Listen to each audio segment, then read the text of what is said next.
Est-ce qu'on est déjà sur le réseau, en ligne? Bonjour, bienvenue à tous. Bonjour Guillaume Mont-Saint-Jean. Bonjour Pascal. C'est la première fois qu'on organise cette bibliothèque éphémère à distance. Enfin, nous, on n'est pas à distance, mais pour ceux et celles qui nous écoutent, en visio, diffusée sur les réseaux sociaux et toujours enregistrée pour une diffusion sur Radio Grenouille. On pourra réécouter, on pourra revoir cette rencontre. Je trouve que c'est intéressant d'ailleurs d'imaginer que cette exposition Démarche et sa bibliothèque éphémère, dont je vais dire un mot, se déroule non pas en public comme on le fait d'habitude, mais à distance, comme si il y avait un mouvement déjà nécessaire à faire. Et je pense qu'on va parler pas mal du mouvement. Un tout petit rappel sur ce que sont ces bibliothèques éphémères. Le FRAC demande à chaque artiste ou commissaire d'exposition pour chaque exposition qui se déroule en ces murs au FRAC Provence-Alpes-Côte d'Azur à Marseille, une bibliothèque éphémère, parce qu'elle dure le temps de l'exposition, même si elle reste au centre de conservation ici, au centre de documentation. Bibliothèque constituée d'œuvres qui sont en rapport avec le travail de l'artiste ou avec l'exposition, mais qui peut aussi parcourir des chemins assez divers, qui peuvent être constitués de sources d'inspiration de l'expo elle-même, mais peut-être aussi plus généralement du parcours de l'artiste ou du commissaire d'expo. Peut-être que ça va être le cas pour toi, Guillaume, puisque tu as proposé cette bibliothèque éphémère pour l'exposition Démarche, Remarche, entre parenthèses, en ce moment, dont tu vas nous dire un mot peut-être, puisque voilà, de la même manière, d'habitude, il y a un public ici qui a déjà vu l'exposition. Là, ce n'est pas forcément le cas pour ceux et celles qui nous écoutent. Est-ce que tu peux dire un tout petit mot sur l'exposition Démarche? Comment donner à voir quelque chose qu'on n'a pas vu, des œuvres qu'on n'a pas vues? En fait, on est assez proche du thème de la marche, qui tourne beaucoup autour de cette question du visible et de l'invisible, de l'expérience personnelle. Donc, les auditeurs qui n'ont pas vu l'exposition savent déjà que ça traite de la question de la marche et que cette activité physique vieille comme le monde, et on en a tous les jours, les anthropologues nous montrent, documentent le fait que c'est une activité très ancienne et très humaine. Cette activité de la marche, c'est aussi une forme d'expression artistique. Donc l'exposition Démarche, avec démarche en deux mots, la marche, et puis la démarche, donc même si c'est au pluriel, des démarches, ça joue sur cette activité physique, mais aussi la notion de démarche qui signifie une démarche, une méthode, une façon de procéder de façon artistique, esthétique, intellectuelle. Donc comment la marche, activité vieille comme le monde, devient au XXe siècle, et à plus forte raison aujourd'hui au XXIe, une pratique artistique sous des formes très différentes. Certains artistes sont des artistes marcheurs, d'autres sont des artistes qui s'intéressent à la marche et aux marcheurs. Et donc, ce que j'ai cherché à faire, bon, c'est un sujet énorme, c'est d'abord de stimuler les visiteurs de telle sorte qu'en sortant, ils se disent « Ah oui, j'avais pas pensé à ça, il y a ça, il y a ça », qu'éventuellement ils aient envie eux-mêmes de pratiquer la marche, mais ce n'est pas une obligation. On peut très bien, je l'espère, apprécier cette exposition sans être soi-même un grand marcheur, et en tout cas essayer de montrer une grande variété de pratiques, de regards sur cette activité qui, encore une fois, n'est pas seulement physique, mais est aussi mentale, poétique, intellectuelle et bien sûr affective. Et il faut noter que rien que de parcourir cette exposition est une marche et est une démarche. Le concept même est intégré en quelque sorte à l'exposition. Voilà, c'est le visiteur croit venir admirer des œuvres d'art d'artistes qui parlent de la marche. En réalité, le visiteur est en quelque sorte pris à partie, c'est-à-dire que le premier marcheur, c'est celui qui vient visiter une exposition, n'importe quelle exposition. A fortiori, une exposition sur la marche, il y a de fait une sorte de mise en abîme avec ce marcheur qui vient voir la marche. Alors on va venir à tes choix d'ouvrages pour cette bibliothèque éphémère, mais un petit mot quand même sur toi. Tu es agrégé de philosophie, tu es enseignant actuellement en classe prépa à Marseille, tu as créé l'auditorium du Louvre, tu as dirigé le Centre culturel français de Rome, tu as un parcours comme ça dans le monde muséal assez important, tu es l'auteur de plusieurs livres et tu as travaillé en particulier en tant que commissaire d'exposition sur des sujets qui tournent autour de ces questions-là, de la marche, mais au-delà de ça, de la cartographie. À partir de ton intérêt pour Vauban, peut-être qu'on en parlera un petit peu tout à l'heure. Et tu as créé Lou Carpeau, l'ouvreur de cartographie potentielle, héritier évidemment de l'Oulipo de Pérec, qui est dans cette liste. Petit parcours dans ta vie. On voit que c'est important de lier pour toi philosophie, intérêt pour la cartographie, pour ces questions-là de géographie au sens très large, et en même temps la question esthétique, la question de l'art. Est-ce que ces trois pistes qu'on peut déceler dans ton parcours de vie se retrouvent dans ton choix d'ouvrage? Et j'ai l'impression que oui, mais j'aimerais bien que tu puisses peut-être développer un petit peu ces aspects-là et voir si ça a influencé la liste. Alors, peut-être que paradoxalement, je suis le plus mal placé pour répondre à la question, parce que bon, c'est un formidable cadeau que de proposer à quelqu'un de choisir des titres d'une bibliothèque éphémère, et c'est en même temps non pas intimidant, mais on se dit comment choisir entre les titres qui me viennent à l'esprit, parce qu'ils m'ont été indispensables pour cette exposition. Finalement, quels sont les ouvrages qui ont été des moments clés, des pierres de touche? Bon, ce qui est sûr, c'est que la cartographie a été importante dans mon parcours. Si tu veux, ce qui m'intéresse, c'est de ne pas être un spécialiste. Mais pour ne pas être un spécialiste, il faut se faire une compétence. Mais par exemple, le thème de la marche, je pense que beaucoup de gens sont bien plus compétents que moi. D'abord, il y a des gens qui marchent beaucoup plus et beaucoup mieux que moi, qui ont écrit des choses très savantes que je serais incapable d'écrire. Et dans l'expo précédente sur l'île, et la même chose sur la ville, il y a toujours plein de spécialistes. Et ce qui m'intéresse, c'est en non spécialiste, mais pas complètement ingénu, donc de frôler, de venir rôder et d'essayer de montrer, je pense qu'une des lignes de force, c'est de montrer que le regard des artistes sur, si je reprends les trois mêmes exemples, sur la ville, l'île et maintenant la marche, ce regard-là est toujours plus riche qu'on ne le croit, et vient compléter et vraiment enrichir tout ce que les spécialistes peuvent nous dire. Dans mon sens, on retrouve un petit peu une attitude, celle de l'honnête homme de jadis, qui pouvait ne pas être spécialiste et explorer quantité de domaines tout en étant en même temps très compétent en quelque sorte pour traverser les disciplines. C'est quelque chose qu'on a un peu perdu de vue et qui me semble revenir aujourd'hui, peut-être par le biais justement des questions esthétiques et des positions artistiques. Alors, pour la bibliothèque éphémère, il y a une vingtaine d'ouvrages que tu as retenus. C'est très pratique pour moi par rapport à d'habitude parce que tu as commenté à chaque fois ces choix. Donc, c'est assez simple de naviguer, de circuler dans cette petite liste, pas très fournie, mais en même temps très éclectique et qui couvre un horizon assez large. Et on a quand même discuté en amont pour voir comment on pouvait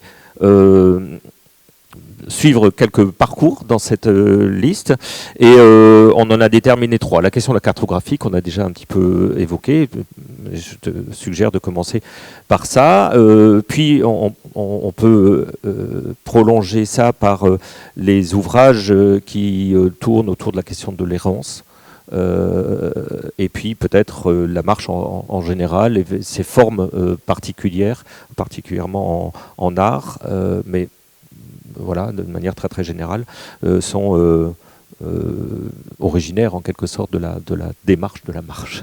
Alors, sur la cartographie, il y a un ouvrage qui est devant toi, j'ai envie de commencer par par celui-là parce qu'il est vraiment très très particulier. Ce catalogue d'exposition du Centre Pompidou, une exposition qui a eu lieu en 1980, Cartes et figures de la Terre, qui est quand même un ouvrage très particulier dans sa conception et extrêmement riche, touffu, dans lequel on se perd assez facilement. Oui, alors là, tu nous fais passer déjà à la question de l'errance. Oui, ce qui est formidable dans ce genre de livre, c'est qu'aujourd'hui, il serait impossible. Hier, j'entendais une émission sur la Grande Bouffe. Aujourd'hui, on ne pourrait plus faire un film comme la Grande Bouffe. Il y a un côté presque Grande Bouffe, c'est-à-dire saturation, un excès. C'est un livre dans lequel on voit la jouissance de mettre ensemble des éléments qui habituellement ne sont pas ensemble. Donc c'est un livre qui est très important, et une exposition qui a été très importante et vraiment fondatrice, en cela, à mon avis, qu'elle a placé la question de la cartographie au centre de beaucoup de questions. Donc la cartographie, ce qui m'intéresse dans la cartographie, c'est que ça n'est pas une discipline. C'est plutôt une circulation, c'est-à-dire qu'en fait, tout peut rentrer dans la cartographie, mais donc rien n'appartient en propre à la cartographie. Donc c'est une sorte de plaque tournante d'intersection, et c'est plus un regard, moi je dirais une relation au monde, la question de la représentation de la spatialité, de soi-même, donc toute la grande question de la cartographie omphalique, hein, de l'ombilique, du nombril, voilà. On est toujours le centre du monde, et on ne peut pas s'empêcher de penser le monde par rapport à soi-même, on le voit bien avec la carte numérique. Donc Cartes et figures de la Terre, c'est le plaisir de la découverte. Et alors aujourd'hui, je dis, on ne pourrait plus faire un livre comme ça. D'abord parce qu'il y a eu 300 000 livres sur la cartographie, mais aussi parce que là, c'est un livre dans lequel il n'y a pas de sommaire. Il y a une maquette qui est extrêmement touffue, tassée. Donc n'importe quel éditeur dirait, non mais tu peux pas faire ça, c'est pas possible. Voilà. Donc nous autres qui avons la chance de le trouver d'occasion de temps en temps en vente, quand on le prend, on le feuillette, mais on se perd un peu dans le livre. On ne sait pas très bien comment l'utiliser. Ça n'est pas du tout l'outil universitaire classique. Donc ça, c'est un grand bonheur, et c'est un peu prémonitoire de cette question de la cartographie, qui, encore une fois, et ça nous conduira tout à l'heure vers la question de l'errance, la cartographie, ça n'est pas un système de gestion d'information. On parle maintenant de SIG, de système d'information géographique, donc de gestion de données, donc de layers, de calques, de fichiers numériques, etc. Tout ça, ça fait partie de la cartographie. Mais la cartographie, c'est bien plus que ça. C'est la représentation de mondes fictionnels, de mondes impossibles, d'expériences passées, de relations au divin, de relations à l'ailleurs. Donc la cartographie est beaucoup plus riche que simplement une technique de représentation géométrique. C'est pour ça qu'elle a quelque chose à voir avec l'artistique. Et que pendant des siècles, on a tout fait pour expulser les artistes qui ont inventé quand même la cartographie occidentale. Hein. C'est Léonard de Vinci, c'est Alberti, c'est toute l'équipe des grands artistes de la Renaissance italienne. Ils ont été expulsés au profit d'un savoir d'ingénieurs, de mathématiciens, de militaires, de responsables politiques. Le retour actuellement des artistes sur la scène cartographique, ça n'est pas un effet de mode. C'est la réappropriation de quelque chose qui, je ne sais pas si on peut dire ça n'aurait jamais dû leur être retiré, mais on retrouve quelque chose parce que la cartographie a forcément à voir avec l'émotion, avec la pratique plastique.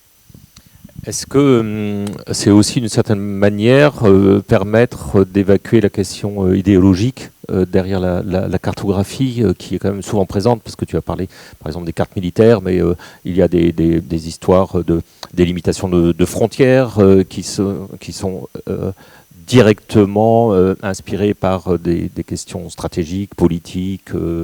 On l'a vu à l'exposition au MUSEM, des cartes de la Palestine qui sont interprétées différemment, évidemment, selon les textes, directement sur la cartographie. Est-ce que la position artiste permet de redonner, en quelque sorte, ces sens multiples à la cartographie ?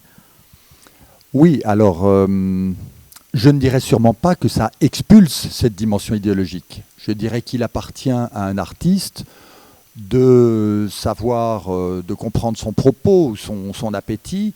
Je pense par exemple à un artiste comme Francis Alice, qui est dans l'exposition ici, une des vidéos de Francis Alice qu'on présente. C'est une vidéo dans laquelle on voit l'artiste qui a une boîte percée d'où s'échappe de la peinture et il forme une ligne au sol. Donc ça peut être lu comme simplement une démarche au propre et au figuré conceptuelle d'un jeu avec le visiteur qui se dit mais à quoi bon, pourquoi? Sauf que lorsqu'il fait ça en Israël avec de la peinture verte, ça devient une référence très forte à la ligne verte des accords d'Oslo, donc à l'existence de la Palestine. Donc même si les soldats devant lesquels il passe ne comprennent pas la force de ce geste, c'est un geste artistique qui est éminemment politique. Donc effectivement, beaucoup d'artistes se réemparent de cela en disant la cartographie n'est pas une technique et soulignent la complexité des forces en présence. À propos de lignes, il y a d'autres ouvrages donc, qui sont directement concernés par cette question de la cartographie dans ton choix. Je vois, je ne sais pas si tu le classerais là toi-même, Fernand Deligny, Carte et lignes d'air à l'Arachnéen. J'essaie de le trouver là, il doit être tout en bas dans la bibliothèque, ou peut-être qu'ils n'y sont pas tous non, il a ici. dû rester à côté. Oui, bien sûr, bien sûr. Donc Deligny, c'est un formidable personnage dont on comprend maintenant, après sa mort, à quel point il travaillait dans un monde qui était celui de la psychiatrie et qu'en réalité, il nous a emmenés vers, d'abord la psychiatrie entendue non comme une technique, non comme une force de répression, mais comme une force de libération aussi, de compréhension des affects à l'œuvre. Et par ce coup de génie de proposer, donc de tracer des déplacements, donc des lignes d'air, R-E-2-R-E, qui n'est pas tant l'errance, c'est plutôt l'air au sens où, quand un paquebot coupe ses moteurs, il continue sur son inertie, et c'est l'air du paquebot. C'est cette ligne d'air dans laquelle, finalement, la question n'est pas l'intention et la volonté. On est sur une ligne qu'on n'a pas toujours choisie. Notre pression idéologique du choix, de la libre conscience, etc., n'est pas très opérante ici. Et Deligny, qui aujourd'hui se retrouve, donc on en présente un certain nombre dans l'exposition, se retrouve aujourd'hui regardé, apprécié, valorisé et source d'inspiration par beaucoup d'artistes contemporains, n'avait sans doute pas anticipé cela. Il ne pensait pas à cette dimension plastique, mais de fait, elle est tellement forte qu'aujourd'hui, elle déborde en quelque sorte. Ça se fait non pas contre l'intention de Deligny, mais indépendamment de ce qu'il avait en tête en proposant à ceux qui travaillaient avec lui de tracer ces lignes. Donc ces formidables lignes d'air qui sont tracées par Deligny. Donc le livre aux éditions de l'Arachnéen montre cette incroyable richesse, cette énergie en fait qui est à l'œuvre. Oui, c'est un bon exemple de la façon dont on peut beaucoup inventer en matière de cartographie, c'est-à-dire de représentation d'une trajectoire qui n'est pas juste la trace de moi-même, mais qui est aussi un peu moi. Il y a cette idée-là selon laquelle mes déplacements me disent moi. Ils ne disent pas juste que tel jour à telle heure, je suis allé de tel point à tel point. Peut-être qu'on peut commencer à aller aussi vers la question du paysage. Je ne sais pas si pour toi le paysage est directement lié à la cartographie. J'ai l'impression que le paysage, c'est la carte qu'on a sous les yeux directement et non plus celle qu'on a sur un espace plan imprimé ou dessiné. Mais il y a quand même plusieurs ouvrages qui font directement appel à cette notion de paysage, à l'invention même du paysage. Tu dis que c'est chez Pétrarque, l'ascension du Mont Ventoux, l'invention du paysage. Comment est-ce que tu relis ces ouvrages-là qui traitent directement de cartographie de cartes, et puis cette invention du paysage qui est un autre regard sur ce qui nous entoure, et qui, là aussi, fait appel au plus intime de soi? Bon, alors c'est des questions gigantesques, donc je n'ai pas la prétention. Là aussi, il y a des spécialistes, et moi je suis en frontière, en lisière de la question. Et puis tu as des ouvrages sur lesquels t'appuyer, puisqu'on est là pour ça. Voilà. Donc effectivement, Pétrarque est considéré classiquement l'ascension du Mont Ventoux, XIVe siècle. Il monte contre la vie générale. Tout le monde l'en dissuade en disant mais ici passe des choses terribles, tu vas rencontrer des dragons, c'est pas possible. comme il ne trouve personne pour monter, il finit par réquisitionner son frère et il lui impose de monter. Donc on est vraiment dans à l'articulation du Moyen-Âge et de la Renaissance, une geste de l'effort, de la violence qui est faite. Il raconte l'ascension. Et puis il arrive là-haut, et de là-haut, donc, en fait, ce qu'il cherche, c'est son Italie bien-aimée. Et donc il est pris entre la mer, l'Italie, les Alpes. Mais moi, ce qui me frappe le plus, c'est en bon médiéval qu'il est, il arrive en haut du Mont Ventoux, et puis qu'est-ce qu'il fait ? Il sort son bouquin, parce que forcément, tout se trouve déjà dans les livres, et il sort les Confessions de Saint-Augustin, et il se met à lire. Donc il y a quelque chose de très paradoxal de ce moment qui est considéré comme la naissance du paysage, parce qu'on voit de là-haut, et en même temps, le paysage passe nécessairement par l'histoire et par la lecture et par les livres. Frontière de la France et de l'Espagne, la cime pyrénéenne ne se voit pas de là où nous nous trouvions, quoiqu'il n'y ait pas, à ma connaissance, d'obstacle à cela. La raison en est seulement la fragilité du regard humain. On distinguait parfaitement bien les montagnes de la province de Lyon, sur la droite, et sur la gauche la mer de Marseille, et celle qui baigne Aigues-Mortes, pourtant distante de plusieurs jours de marche. Le Rhône lui-même était sous nos yeux. Pendant que j'admirais un à un chaque endroit, tantôt goûtant un décor terrestre, tantôt élevant à l'instar de mon corps mon âme vers de plus hautes sphères, je décidai de jeter un œil au livre des Confessions de Saint-Augustin, présent de ton amitié. Je le conserve en mémoire de l'auteur et du donateur, je l'ai toujours en main, un petit livre gros comme le poing, d'un format étroit au charme infini. Je l'ouvris pour lire la première page venue. Que pouvais-je y rencontrer, qui ne fût un passage pieux et plein de dévotion. Et là, le passage qui est lu, c'est un passage qui lui dit en gros, de mémoire, donc c'est sûrement, je transforme, qui lui dit, mais qu'est-ce que c'est que cette histoire de partir voyager au loin ? La vraie question, c'est ce qui se passe au-dedans de toi, donc ne perds pas ton temps à grimper en haut des montagnes. En gros, c'est ça le message. Ni une ni deux, il referme le bouquin, il descend en cavalant, et voilà. Et c'est la fin de l'histoire de cette petite lettre qui est merveilleuse parce qu'elle est ambiguë, parce qu'on la considère comme cet acte de naissance où, ça y est, on arrive à défier la tradition et à monter en haut des montagnes, qui étaient des lieux interdits, réputés dangereux, etc. Donc on s'approprie le paysage. Et pourtant, ce paysage, il va falloir encore une longue histoire pour arriver à l'acclimater, à l'apprivoiser et même à faire naître le concept de paysage.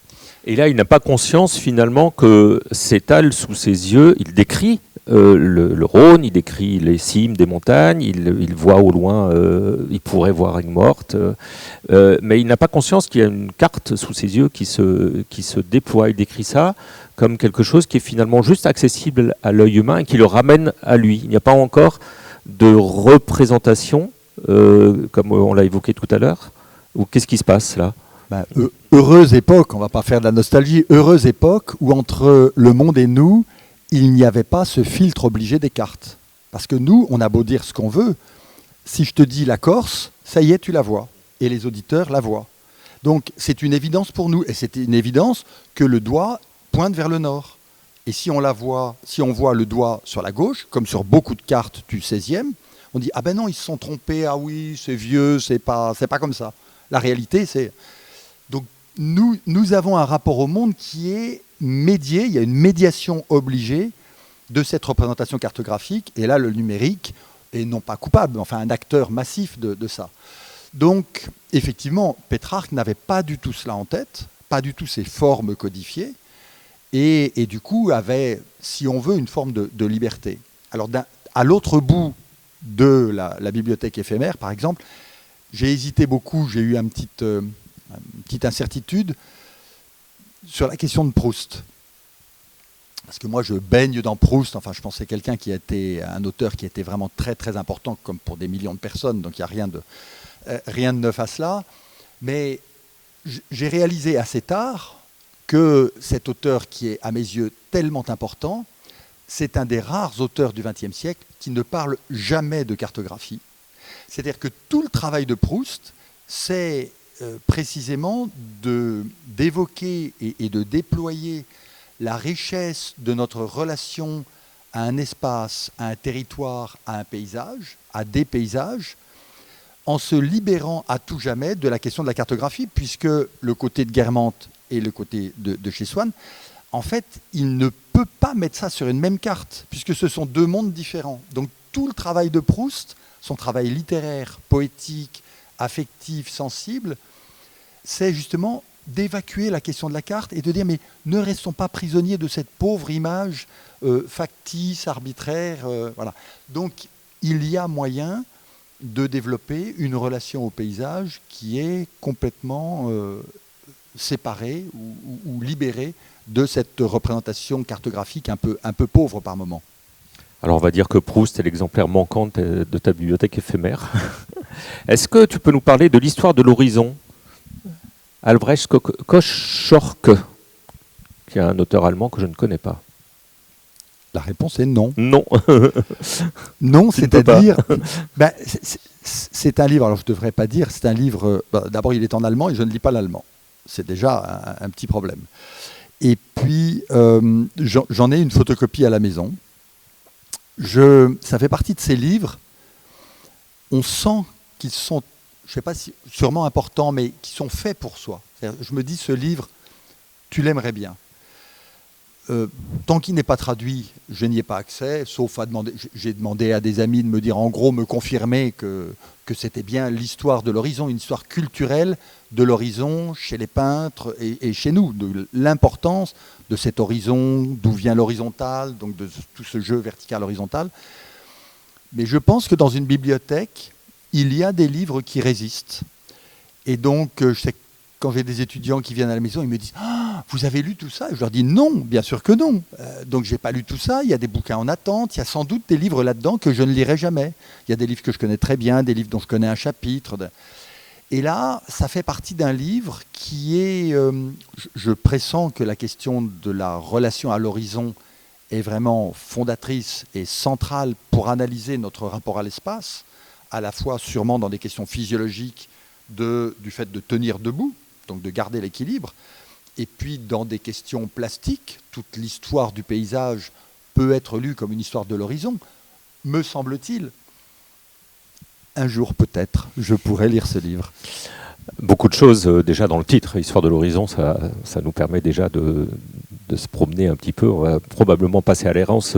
Ce que tu viens de dire me fait penser, moi, à un texte d'Alberto Manguel qui est La nuit, la bibliothèque, la nuit, je crois que c'est dans ce sens-là, où il explique qu'il a une immense bibliothèque, Alberto Manguel, qui voyage, qui est souvent dans les cartons et qui voyage avec lui.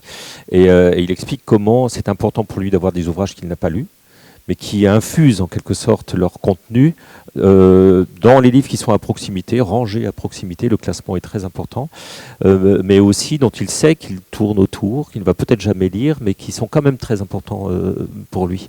Cette présence-absence en quelque sorte des ouvrages, elle est vraiment intéressante. Et je trouve que ce que tu viens de dire sur l'histoire de l'horizon... Ben, là, c'est d'autant plus important que le propre de l'horizon, c'est que ça n'est pas une chose. C'est que l'horizon ne le capture jamais, puisque plus on avance et plus il recule, et qu'il existe toujours un horizon, et que par définition, on ne pourra jamais l'attraper, se l'accaparer. Et donc, on représente non une illusion, une fiction, parce qu'il y a une réalité de l'horizon et de cette ligne, mais une impossibilité de notre perception. On ne peut pas vraiment penser l'horizon. Donc, l'horizon n'est pas une chose. L'horizon est habituellement on dirait un horizon, donc là, on ne va pas dire que l'horizon est un horizon, mais une perspective, ça ne nous avance pas beaucoup non plus, mais est-ce qu'on dit une asymptote, une limite, quelque chose dont on sait qu'on ne pourra jamais le capturer, et à ce titre, il y a une histoire de l'horizon, puisque l'horizon n'est pas une chose, il y a une histoire de notre relation, sûrement riche et complexe, mais un jour peut-être je la connaîtrai. Donc ça rejoint aussi la question de la marche, et la question de la marche à travers des paysages, c'est un des points moi, qui m'a beaucoup intéressé en construisant cette exposition, c'est que souvent le marcheur recherche la solitude. En réalité, on marche toujours dans les pas de quelqu'un. Donc cette idée sur laquelle la marche est une affaire de feuilletage. Donc les animaux connaissent bien ça avec la draille, hein, dans les migrations, dans les transhumances. Donc le troupeau prend la même ligne et ça forge une draille. Et en fait, nous marchons dans des chemins qui ont été tracés, on ne sait, la plupart du temps, on ne sait pas par qui, depuis quand. Et cette question de la marche, c'est une question finalement de l'histoire de la marche. Même quand on est le premier à marcher quelque part où on le croit, en réalité, il y a une histoire de ce lieu, de la relation des hommes à ce lieu et de la conception de la marche, bien sûr. Alors où est l'errance quand les chemins sont déjà tracés? Comment est-ce que tu remets de l'errance dans des itinéraires qui finalement ont déjà été parcourus? Ah ben, il y en a énormément. D'abord, quand on est en ville, si tu penses à une ville comme Venise, enfin là on tombe dans les villes invisibles de Calvino, dans l'espèce d'espace de Pérec.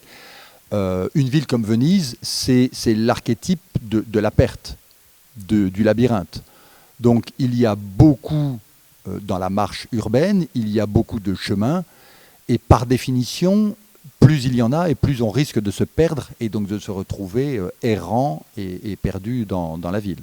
Mais c'est vrai aussi dans ce qu'on oppose un peu pauvrement à la ville, la campagne, bien qu'il y ait des chemins, on peut néanmoins se perdre, parce qu'il y a pas mal de chemins, il y a des croisements, il y a la croisée des chemins.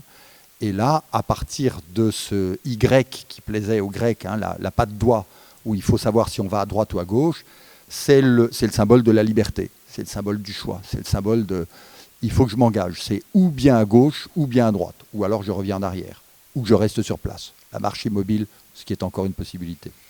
Alors justement, Georges Perec, Espace d'espace et Italo Calvino, les villes invisibles, tu les associes, tu les mets dans le même paquet. Je vais lire un petit extrait du mouvement, extrait d'Espèce d'espace de Perec.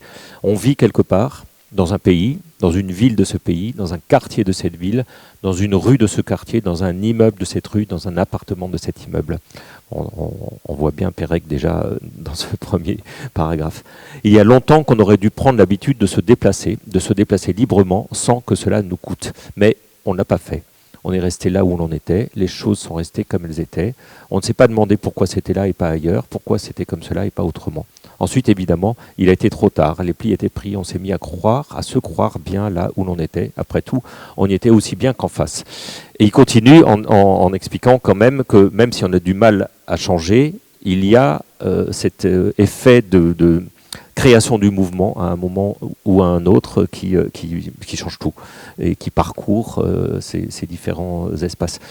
Perec, on en a parlé déjà avec Oulipo, c'est un auteur important pour toi. Oui, pour être honnête, j'ai eu tout un moment, une période, quand Perec était encore en vie, j'étais assez irrité, mais pas tellement par Perec, j'étais irrité par le péréquisme, par tous les péréquiens, par le fait que bon, ça devenait un peu galvaudé et mal fait quand on voit la virtuosité de Georges Perec. Et puis j'ai réalisé à quel point on peut mettre entre parenthèses, on n'est pas complètement responsable de ce que les autres font avec son travail. Et Perec, oui, est un bonhomme, est un personnage extraordinaire. Et ses œuvres ont cette vertu d'avoir à la fois une grâce, ce côté malicieux, cette légèreté, et en même temps un sérieux, une analyse, une rigueur. Il y a vraiment, et ça c'est quelque chose, c'est le meilleur de l'Oulipo, hein, c'est l'idée sur laquelle la vie est un jeu, être artiste c'est jouer, mais que jouer c'est une affaire sérieuse, et que jouer avec des lettres qui font des mots, qui font des phrases, qui font des textes et qui font de la pensée, c'est la chose la plus complexe du monde. Et plus c'est complexe, plus il faut être à la fois rigoureux, mais rigoureux non pas quand on est dans la cartographie pour trouver son chemin et gérer de l'information, quand on est dans la littérature, pas simplement pour dire « passe-moi le sel », mais rigoureux pour créer une liberté, une forme de poétique. Donc Perec et Calvino, donc tous les deux étaient des copains sur les bancs de l'Oulipo. Et effectivement, ces deux textes, Espèce d'espace et Les villes invisibles, sont devenus deux textes de référence. J'ai du mal à imaginer, par exemple, qu'un étudiant ne rencontre pas au cours de ses études ces deux livres, tellement ce sont des livres ressources. Et le texte que tu as lu de Perec, le côté poupée russe, où tout d'un coup il nous fait prendre conscience du fait que nous sommes tous dans un emboîtement de poupées russes. Il a tout compris de la cartographie. C'est-à-dire en cartographie, on dit quand tu choisis l'échelle, tu choisis la nature de l'information. Si on travaille au millionième ou si on travaille au 25 millième, en fait, on n'aura pas le même regard sur le monde. Donc l'échelle conditionne le regard, l'attention et ce qui émerge. Pérec nous dit ça. Oui, sur l'enveloppe, on peut marquer Pascal Jourdana, France, Europe, monde. Et selon le degré, c'est autre chose qui est évoqué. Donc cette capacité à maîtriser les différents niveaux et à nous faire partir, maîtriser ça pour la fiction, pour le plaisir, le bonheur. Et puis comme tu parlais du mouvement, vers le début, je crois que c'est la fin de l'introduction de Pérec, il y a cette idée, c'est peut-être pas ces mots à la lettre près, vivre, c'est passer d'un endroit à un autre en essayant de se cogner le moins possible. Voilà, il y a tout Pérec, à la fois de sa fragilité, d'une vie quand même assez cabossée, et puis d'une énergie et d'une volonté de vivre et de glisser, de passer entre les lignes. Donc il y a quelque chose, je ne pense pas que Pérec ait été un grand marcheur, il s'est promené, il a arpenté Paris, mais j'ai pas connaissance d'une revendication de sa part de la marche comme outil d'exploration, mais forcément il marchait, il se faufilait. Voilà, c'est plus un faufileur qu'autre chose, plus qu'un flâneur à mes yeux. Je peux me tromper. Alors, à propos de flâneur, il y a un gros Walter Benjamin qui est devant toi, flâneur s'il en est, et ce livre-là, c'est les passages de Paris, le titre précis, tu l'as sous les yeux, je vais te le laisser lire, et puis il y a même sélectionné un ou deux passages. Paris, capitale du 19e siècle. Alors, c'est un livre qui a eu pas mal de titres différents. Il s'appelle aussi Passage, effectivement. Bon, c'est une longue histoire que la traduction de tout Benjamin et de ce livre-là en particulier. Alors, c'est une grosse brique. Hein. En voyant ça, je me disais, mais combien ça pèse? Ça me faisait penser, on dit, j'ai jamais vérifié, que pendant la Seconde Guerre mondiale, quand tous les poids avaient été réquisitionnés, ce qui servait d'étalon pour le kilo, c'était L'être et le néant de Sartre. Voilà. Donc 1 kilo de ça. Donc je ne sais pas si c'est une belle idée que Benjamin devienne une unité de poids. Je vais peut-être essayer à Noailles d'aller sur le marché, de leur dire vous me mettez un demi Benjamin. Oui, c'est un livre, même si Pérec et Calvino sont des petits livres, ce sont des petits livres qui sont des livres ressources. Benjamin, c'est un gros livre, mais c'est un gros livre très, très agréable, même vraiment délicieux à lire, parce que c'est un livre qu'on n'est pas forcé de lire d'un bout à l'autre. Donc je ne jurerai pas que j'ai lu tout le livre. On peut faire comme Pérec, on peut se faufiler voilà, dans les pages. C'est même, à mon avis, fait pour ça. C'est beaucoup plus fidèle à Benjamin. Et puis l'autre élément, alors qui lui donne en particulier toute sa place dans une bibliothèque éphémère, c'est que c'est un livre de lecteur. Donc c'est un livre dans lequel, un peu en fatras, un peu en vrac, je vais sûrement me faire taper sur les doigts par les spécialistes de Benjamin, mais bon, c'est comme ça que je le ressens. Tu as prévenu tout à l'heure que tu étais un spécialiste de rien, donc c'est très bien. Oui, mais enfin, il ne faut pas dire n'importe quoi pour autant. En tout cas, Benjamin nous livre ses fiches de lecture. Donc c'était un grand pratiquant de la Bibliothèque nationale, avant qu'elle soit Bibliothèque nationale de France, rue de Richelieu. Et donc on a ses fiches, on sait exactement où il aimait s'asseoir, etc. Et il lisait et il nous aide à lire tout ça. Et donc c'est quand on lit ça, on lit la lecture peut-être d'un lecteur à nouveau. Donc par exemple, dans ses déambulations dans les villes de Paris, donc c'est un ouvrage sur Paris, capitale du 19e siècle. Hein, le fait que Paris a incarné au 19e siècle une forme de société, une forme d'urbanisme, etc. Mais ce n'est pas du tout un livre de technicien de la cartographie ou de l'urbanisme. Haussmann n'est qu'un paramètre parmi d'autres. Et donc, par exemple, il lit Le Nouveau Paris de Sébastien Mercier, 18e. Et donc, Benjamin a une phrase, puis ensuite c'est une citation.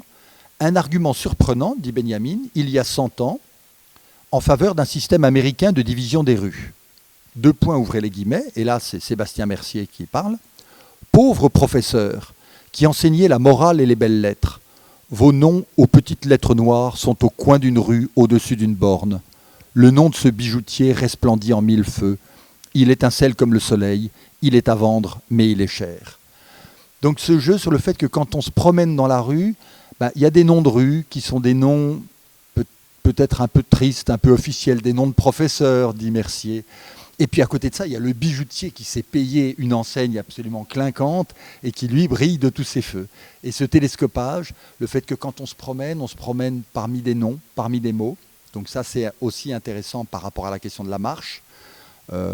On oublie souvent que quand on marche, alors quand on marche en milieu urbain, c'est évident, mais même quand on marche sur des sentiers, ces sentiers sont balisés, sont codés. Quand on est sur un GR, il a un numéro. Donc on n'est jamais vraiment le découvreur d'un sentier, l'inventeur d'un sentier, et il y a souvent des mots, des indications, des tables d'orientation, etc. Donc ça, c'est typiquement Benjamin qui aime s'appuyer sur un écrivain. Il aurait pu le dire lui-même, parce que Benjamin connaît très bien tout ça. Non, il nous livre, en apparence de façon un peu brute, le document, la pépite de Sébastien Mercier, puis à nous de nous débrouiller avec ça. Benjamin, tu l'as découvert tardivement. Tu m'as dit que tu es passé à côté de Benjamin pendant une partie de tes études, ta formation. Étonnamment, aujourd'hui, c'est un auteur qui paraît incontournable sur ces questions-là. Et toi, tu l'as découvert au hasard d'une promenade, presque. Oui, ben ça montre qu'on vieillit, qu'on est vieux, quoi. Mais tant mieux, c'est-à-dire que c'est une bonne chose qu'aujourd'hui, Benjamin, même si dans les librairies, on ne sait jamais si on le trouve au rayon littérature, au rayon philosophie, au rayon art, parfois au rayon jeunesse, puisqu'il a écrit pour les enfants. Donc il est inclassable et il en pâtit, hein, ça se vend moins bien, puisqu'on ne sait pas très bien où il est. Mais pendant toutes mes études, donc dans les années, disons, la fin des années 70, les années 80, j'ai fait des études de philo, je n'ai jamais entendu parler de Benjamin. Donc il n'était pas là, donc s'il n'était pas là, c'est qu'il n'était pas là dans l'esprit de mes enseignants. Et alors qu'il écrivait dans les années 30, et même avant, et dans les années 40, donc il avait eu tout le temps d'intégrer des bibliothèques. Voilà, il était absent des bibliothèques. Et du coup, effectivement, quand on découvre ça, là j'ai coché juste une phrase, la volonté marche sur une avenue à la rencontre du plaisir. Et à partir de là, il part et il raconte une traversée de Paris, la prostitution, les libraires, etc. Je trouve qu'une phrase comme ça, enfin, c'est une belle phrase, même si peut-être qu'elle est encore plus belle en allemand, mais c'est étonnant comme nos bibliothèques, on croit qu'on peut les choisir. En réalité, on est assez conditionné par des traductions d'une part, mais même par des angles morts, des éléments qui ne sont pas, qu'il faut aller chercher. Mais on ne peut pas aller les chercher si on n'en connaît pas l'existence. Donc, d'où l'intérêt de partager des bibliothèques, de les ouvrir. Peut-être aussi par un mouvement, puisque ta définition du mot « air », qui est ce sillage du paquebot, du bateau qui poursuit son chemin moteur éteint et qui ne détermine pas vraiment sa direction. Je me dis que peut-être certaines portions de bibliothèques sont aussi constituées comme ça, par une sorte de mouvement qui nous dépasse, qui vient d'ailleurs. Je voudrais qu'on s'approche de la fin de cet entretien, mais qu'on revienne un peu à la question de la marche au sens vraiment physique. Peut-être avec un tout petit peu de lecture d'un auteur qui n'est pas forcément très connu, hélas, qui est Rodolphe Töpffer, qui est un écrivain suisse.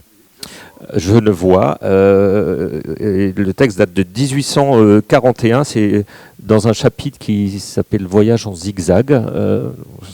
C'est pas très très loin de ce qu'on vient de dire avec Benjamin. Et c'est à propos du tour de lac de Genève en 4 journées. Il propose ça. Il s'agit ici d'un tout petit tour, d'un tour de lac, du lac de Genève, charmante et facile excursion, que l'on faisait souvent autrefois, que l'on fait plus rarement aujourd'hui à cause du bateau à vapeur. À quoi bon, en effet, suivre lentement le pourtour de ce frais bassin du Léman, quand en 5 heures de temps, l'on peut en avoir franchi toute la longueur? Ainsi raisonnent les gens d'affaires, les commis voyageurs. Et ils ont raison, car pour eux, il leur importe d'arriver tôt et de revenir vite.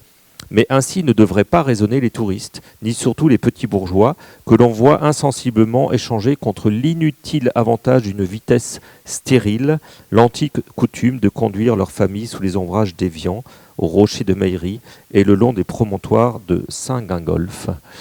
Alors là, on est sur le temps lent de la marche, mais aussi ce regard très intéressant sur la vitesse toute relative, pour nous, gens du 21e siècle.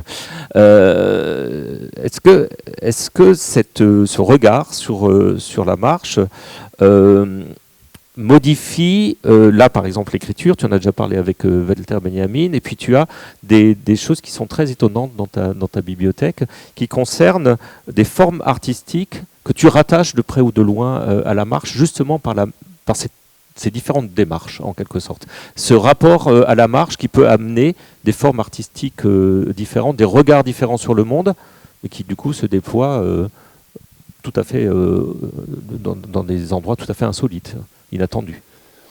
Mais effectivement, quand on conçoit une exposition, c'est à la fois vraiment un plaisir et même une ivresse, et parfois comme une ivresse un peu dangereux, c'est qu'on se met à voir, en l'occurrence, la marche un peu partout. Et on lui donne des vertus, peut-être de façon excessive, parce qu'on est tellement dedans. Mais quand même, je crois que ce n'est pas complètement arbitraire. Il y a deux types d'expressions artistiques qui sont le cinéma d'une part et la bande dessinée, dont j'ai réalisé, en travaillant sur cette exposition, qu'ils étaient nés vraiment, on pourrait dire, de la cuisse de la marche, nés vraiment de quelque chose de la marche. Alors le cinéma, on ne va pas en parler maintenant, c'est vraiment dans l'exposition, on l'a pas mal montré avec Marais. Même si dans la bibliothèque éphémère, tu cites quelques films et tu cites aussi des génériques de films. C'est vrai. Alors, je sais plus, La mort aux trousses. La mort aux trousses. North by Northwest, je le prononce très mal à l'anglaise, mais qui est vraiment une série de flèches, de lignes, c'est une cartographie sur le générique. Donc voilà, juste pour l'évoquer, tu parles aussi de cinéma dans ta bibliothèque éphémère. Donc le cinéma comme étant l'héritier du travail de Marais sur la décomposition du mouvement et en particulier de ce qu'il appelait la locomotion humaine, donc la marche. Donc beaucoup de marcheurs. Et puis, la bande dessinée. Presque encore plus surpris, la bande dessinée, parce que ce Rodolphe Töpfer, injustement méconnu, enfin pas encore reconnu à sa place, donc vraiment un des grands inventeurs de la bande dessinée. Alors quand on dit inventeur, il y en a toujours d'autres, c'est comme le cinéma, c'est comme la photo, il y en a 92 des inventeurs, et c'est vrai. Mais là, c'est vraiment un des grands de grands, et c'est un professeur. Alors c'est amusant d'entendre, là tu lisais le passage, éloge du petit bourgeois, éloge du touriste, et c'est un professeur qui emmène ses élèves marcher, il habite Genève, donc marcher dans les Alpes, et il écrit, il dessine, et finalement, il trouve peu à peu, il élabore un dispositif pour restituer cette expérience collective de l'exploration de la montagne. Donc c'est vraiment lié à la montagne, à la marche en montagne. Et chemin faisant, il invente la BD. Enfin, lui, le mot de bande dessinée, il ne l'a pas utilisé, mais nous, quand on le voit, c'est évident. Donc, cette forme dans laquelle, comme dans la cartographie, le texte et l'image sont indissociables. Hein. Une carte, c'est pas que des signes et que des lignes et des couleurs et des formes, c'est aussi du texte, bien sûr. Et donc, on retrouve sous des formes différentes à chaque fois cette organisation d'images, de textes. Et finalement, dans la marche, on croit qu'il n'y a pas de texte et que les images vont d'elles-mêmes. En réalité, ce que nous voyons dans notre traversée de la marche, ce sont des images très constituées, d'une part parce qu'il y a cette histoire dont on a parlé, et d'autre part parce qu'il y a des formes, il y a des regards, il y a des points de vue. Donc dans l'exposition, par exemple, il y a un livre de Laurent Malone et Dennis Adams où on voit que le tracé même de la marche n'est pas représenté dans le livre, où c'est la couture du livre, le pli de la double page. Et puis il y a deux photos de part et d'autre qui sont le champ et le contre-champ. Donc l'image qui est donnée à voir par cette marche le long d'une ligne qui est elle-même invisible. Il y a, on a marché sur la Lune d'Hergé qui est à tes pieds, comme exemple de bande dessinée et de marche, évidemment, dans un endroit quand même insolite. Oui, et puis alors ce qui est incroyable, c'est que j'étais persuadé que dans On a marché sur la Lune, j'avais vu, mais vraiment j'étais prêt à parier du champagne, enfin, qu'il y avait un dessin sur une pleine page avec le pied, le fameux pied. Eh ben non, il n'y est pas. C'est pas lui qui l'a inventé. Non, mais il aurait pu. Mais moi, je l'ai vu. Donc c'est bien Hergé qui comme Hergé, comme Kubrick par ailleurs, sont des grands anticipateurs dont, dit-on, la NASA a été jusqu'à s'inspirer, en tout cas pour Kubrick. C'est intéressant de voir comment la réalité a imité l'art, évidemment. Voilà, donc il y a toujours plus de choses dans une BD ou dans un roman ou dans une œuvre artistique, bien sûr, en général, que ce que l'auteur croit y avoir mis. Autre bande dessinée, je te laisse reprendre un autre pavé et nous expliquer aussi ce qu'est cette très belle bande dessinée beaucoup plus récente. Alors Chris Ware, qui est un artiste de bande dessinée, est vraiment quelqu'un de... Encore, c'est un artiste. C'est un auteur de bande dessinée, mais c'est un artiste. C'est vraiment un artiste, un plasticien, un dessinateur hors pair, qui maîtrise parfaitement le numérique, mais qui réalise ses dessins à la main de façon extrêmement attentive. C'est magnifique comme facture. Et puis, je pense qu'il en rougirait parce que c'est quelqu'un de très modeste, mais c'est un grand intellectuel, c'est un grand penseur. Enfin, pour moi, c'est vraiment, alors ça va paraître ridicule, ça va te faire rire, mais c'est À la recherche du temps perdu en BD. C'est-à-dire qu'il n'y a pas de sujet, on s'en fout du sujet. Il y a des états d'âme mis en image de ces personnages qui ne sont pas des héros, qui ne sont pas très beaux, pas très glamour, et pourtant on tourne les pages, c'est absolument fascinant, enfin c'est une virtuosité incroyable. Et donc, on est dans les cases, mais on est évidemment dans une ville. Donc, Chris Ware habite à côté de Chicago. Donc, Chicago, c'est évidemment la ville des villes. Enfin, c'est l'invention d'une certaine forme de ville. Et vraiment, c'est un jeu infini dans lequel il y a des représentations zénitales, des représentations en tous sens. Et on se promène dans cette bande dessinée. C'est pas sur la marche en tant que telle, puisque tu m'avais donné la liberté d'avoir une bibliothèque éphémère qui ne soit pas une bibliographie de la marche. Donc j'ai utilisé cette liberté. Mais c'est un livre qui a compté pour moi, parce que, comme beaucoup de gens de ma génération, ma grand-mère me disait « Ne lis pas de bande dessinée, il y a mieux à faire ». Donc même Tintin, c'était... Bon, je trouvais que je perdais un peu mon temps. Et là, moi j'ai envie de dire, la catégorie bande dessinée, c'est comme si on disait, enfin roman, oui. Et là, il y a une pensée de l'espace, une pensée de la liberté dans la représentation, dans la circulation dans l'espace, qui est très émouvante. C'est un peu du Pérec représenté en dessin. J'y avais jamais pensé comme ça, mais maintenant que tu le dis, oui, c'est ça. Il nous reste quelques minutes. On n'a pas évoqué tous les livres, hein, on s'est un peu promené. Est-ce que tu as un regret? Est-ce qu'il y a quelque chose que tu aimerais ressortir de cette bibliothèque? Zébal, Glenn Gould. Pourquoi il y a Glenn Gould dans ton, par exemple? Il y a Glenn Gould qui n'a rien à voir avec la marche. Il était plutôt à l'américaine, même s'il était canadien, plutôt en bagnole.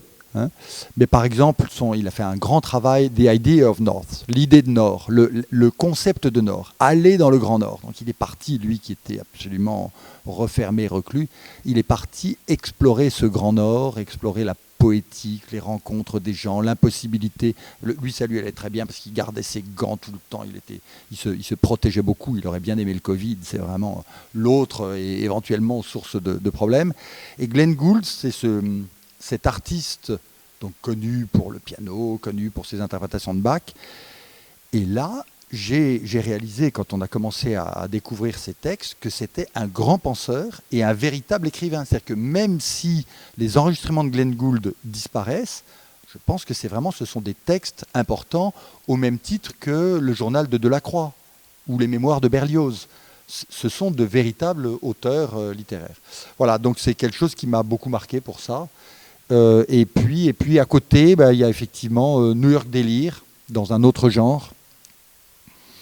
Rem Koolhaas, donc Rem Koolhaas qui est assez connu en tant qu'architecte, star architecte, un des grands noms qui circulent, etc. Mais Koolhaas, avant d'être architecte, était journaliste, donc il avait un rapport à l'écriture. Et New York Délire, alors pour moi, ça a été une révélation. Qu'on puisse écrire un livre aussi libre, honnêtement, c'est les livres, on se dit, mais pourquoi il l'a écrit? C'est le livre que j'aurais voulu écrire. Alors évidemment, j'ai absolument pas la compétence pour l'écrire. il a tout lu sur la question, mais il joue, il s'amuse, donc il invente. Donc ce n'est pas un livre d'historien, mais c'est un livre rigoureux. Donc, bon, on ne va pas rentrer dans le détail, il a toute une série de réflexions là-dessus. Mais c'est un livre qui est beaucoup de photos, beaucoup de documents plastiques. C'est un livre vraiment d'une relation charnelle à une ville et à la question de la représentation, de la plasticité. Donc oui, Koulas c'est un grand artiste, un grand intellectuel, un grand écrivain. Donc on est vraiment dans un livre qui est un livre d'artiste ou livre lié à la question artistique. On a presque fini. Tu m'as dit, parlons pas trop de celui-là, et tu dis toi-même, ça se fait pas trop de mettre dans une bibliothèque, dans des références, un ouvrage qu'on a écrit soi-même. Mais tu dis en même temps, c'est drôle, je l'ai relu en ayant oublié que c'était moi qui l'écrivais, c'est ces voyages de Vauban. J'ai dit tout à l'heure que la cartographie, le goût de la cartographie était peut-être venu par le travail que tu as fait autour de Vauban. Est-ce que pour boucler la boucle, puisque voilà, on a fait un itinéraire, on a fait le tour du lac du lac Léman, est-ce que tu peux revenir à Vauban, dire juste pourquoi finalement ce travail sur Vauban a été le point de départ, si j'ai bien compris, de tout ce qui nous entoure aujourd'hui? Oui, c'est vrai, c'est à la fois le point de départ, aussi un malentendu. J'ai découvert Vauban en mettant les pieds dans le musée des plans reliefs, dans les combles des Invalides. Et j'ai découvert les plans reliefs, qui sont ces maquettes absolument stupéfiantes. S'il y a des auditeurs qui ne connaissent pas, regardez sur Internet, et mieux, courez dans les combles des Invalides. Ce n'est pas toujours très bien présenté parce que le musée est très à l'étroit, mais vous verrez des objets, des œuvres d'art incroyables. Et la Vulgate disait « c'est Vauban, c'est Vauban ». Je me suis dit, les maquettes sont tellement fortes, ces plans reliefs sont géniaux, le gars doit être intéressant. Je me suis intéressé à Vauban, j'ai compris qu'il détestait les plans reliefs, qu'il pensait que c'était de l'argent perdu. Et j'ai commencé à explorer ce personnage, militaire malgré lui, parce que c'était le moyen d'avoir une ascension à l'époque, mais qui est surtout un grand voyageur, un grand passant. Alors lui était plutôt en calèche, il appelait ça une basterne, c'est-à-dire c'était un bureau portatif. Donc on lui prête le dessin de cette espèce de bureau, d'écritoire, qui n'a pas de roue, mais qui est suspendu avec un cheval devant, un cheval derrière. Et il explore le territoire français. Et en réalité, ce que je trouve fascinant chez ce personnage, c'est qu'il passe sa vie sur les chemins, en voyage. C'est pour ça que le livre s'appelle « Les voyages de Vauban », parce que c'est vraiment un hommage à ce voyageur, pour constituer le territoire de la France, puisqu'il est contemporain de Louis XIV, donc le moment où on fabrique les frontières françaises. Et Vauban fabrique les frontières, c'est-à-dire la circonférence du cercle, si on dit qu'un pays est un cercle. Mais pour le faire, lui, il doit considérer que le pays est un disque, c'est-à-dire qu'il passe son temps, il fait des dizaines de milliers de kilomètres, de lieues à l'époque, pour traverser et pour aller en tous sens, comme une boule de billard qui est envoyée d'un bout à l'autre et puis revient. Et du coup, je me suis intéressé à la cartographie parce que, là encore, par le silence de Vauban sur la cartographie, il n'est pas normal qu'il n'ait pas parlé de cartographie parce qu'il était membre de l'Académie des sciences. Bref, il aurait dû s'intéresser à la cartographie. Et ça m'a titillé, ça, de savoir pourquoi Vauban, qui s'intéressait à tout, il connaissait très bien, il a inventé des choses dans la représentation des plans militaires. Pourquoi, alors que c'était le thème, un thème important à l'époque, ne s'est-il pas intéressé à la cartographie? Et du coup, c'est devenu un livre, et c'est vrai que ça arrive sûrement à beaucoup de gens qui ont écrit des livres. Quand on relit un livre des années après, si ce n'était pas marqué sur la couverture que c'est soi-même qui l'a écrit, parfois on se dit ah, mais c'est tellement loin de moi. Parfois je trouve ça intéressant, parfois maladroit. Il y a un effet d'étrangeté, de mise à distance qui est curieux. Mais à coup sûr, mon intérêt pour la cartographie, donc mon arrivée sur la marche, je les dois en bonne partie à Vauban. Et ces voyages de Vauban, pour toi, c'est un peu l'horizon de ce que tu étais dans le temps, peut-être. Si ça s'éloigne. Ça s'éloigne tout le temps. Mais on peut se rapprocher aussi. Mais ça nous échappe tout le temps. Merci beaucoup, Guillaume Saint-Jean. Merci pour cet exercice de parcours de ta bibliothèque, de promenade à l'intérieur d'un choix qui est déjà, pour toi, j'imagine, a déjà été de l'ordre de la promenade, de constituer cette bibliothèque d'une certaine marche et une certaine démarche. Tout à fait. Merci de ton invitation et merci de cet hommage que tu rends au livre. C'est le FRAC qui nous invite et qui nous permet de faire ça. Je ne sais pas si d'ailleurs il y a la possibilité de poursuivre cet échange avec les personnes qui ont écouté l'entretien ou qui vont pouvoir l'écouter. Peut-être qu'il y aura quelques mails qui vont arriver ou quelques posts Facebook qui te seront adressés. Très volontiers, j'y répondrai volontiers. À bientôt. Au revoir. La prochaine bibliothèque éphémère se déroulera en vrai ici.